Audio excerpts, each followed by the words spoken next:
Okay, before we begin a Gemara, I want to remind you the Mishnah talks about three cases of people walking, one running. In all three cases, in Rishus Harabim, if they damage each other, they are exempt. And the Gemara now is going to focus on this middle case, the strange case of when someone is running and the other person is walking. The Mishnah says they're both exempt. We would think, as the Gemara is going to tell us, that the guy who's running, he should be liable. Let's see what the Gemara says. Masnisin, our Mishnah, Delo Isi ben Yehuda. Our Mishnah appears not to follow the halacha or the opinion of Isi ben Yehuda. What did Isi ben Yehuda say? Tanya, we learned in a Braita, Isi ben Yehuda Omer, Isi ben Yehuda said, Ratz Chayev, a person who runs Rishus Harabim, it causes damage, he's liable. Mipnei, because Shehu Mishuneh, because his behavior is inappropriate. Running Rishus Harabim is not allowed, it's not normal. And therefore, since he wasn't careful, he's like Poshea, and therefore, he doesn't say Poshea, he says Mishuneh. It's not normal. That's what he says. Good. So the Gemara doesn't like that, and the Gemara wants to resolve it and kind of make our Mishnah really be with the opinion of Isi ben Yehuda, because the Gemara now continues, Umoda Isi. Isi really is Moda and really does agree with our Mishnah. Then the case of the person running, he's Pater. Why? The Erev Shabbos, the case of our Mishnah of one person running, the other person walking, is talking about Erev Shabbos. And when on Erev Shabbos? Bein Hashmashos, at twilight, after the sun has set, but it's not Tzedek HaChavim.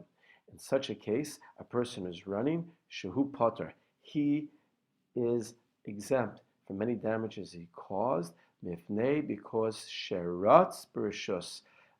Person has permission to run an Erev Shabbos Bein Hashmashos. He's trying to get home or finish up whatever malacha he needs to do before Shabbos.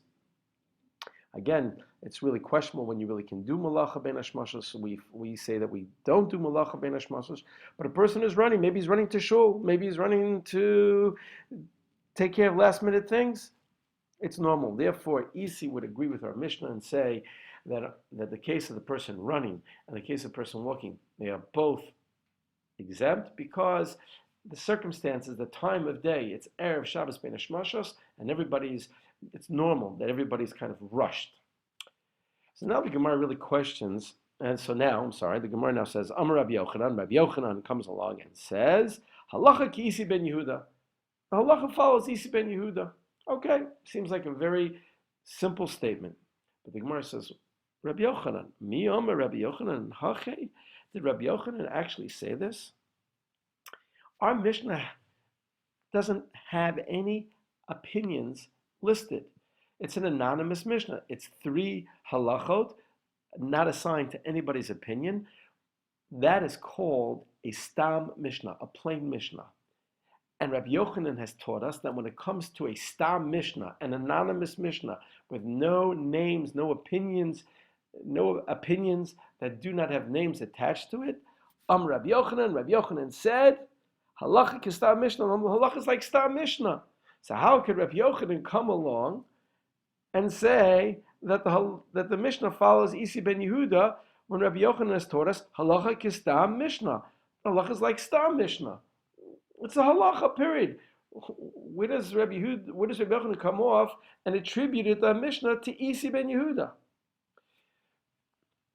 Utanan, and it was taught in the Mishnah, Echad Ratz Echad Maholech, if one is running and one is walking, or Shehu Shneim Rotzin, Paturin, or both of them were running, they're both exempt.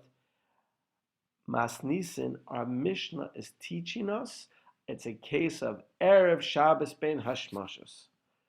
A case of Erev Shabbos Bein Hashmashos, one person is running, he's exempt because that is expected. When a person is in Rishus Harabim, Bein Hashmashos, they got to be aware, they got to look around, the people might be running, they got to be extra careful.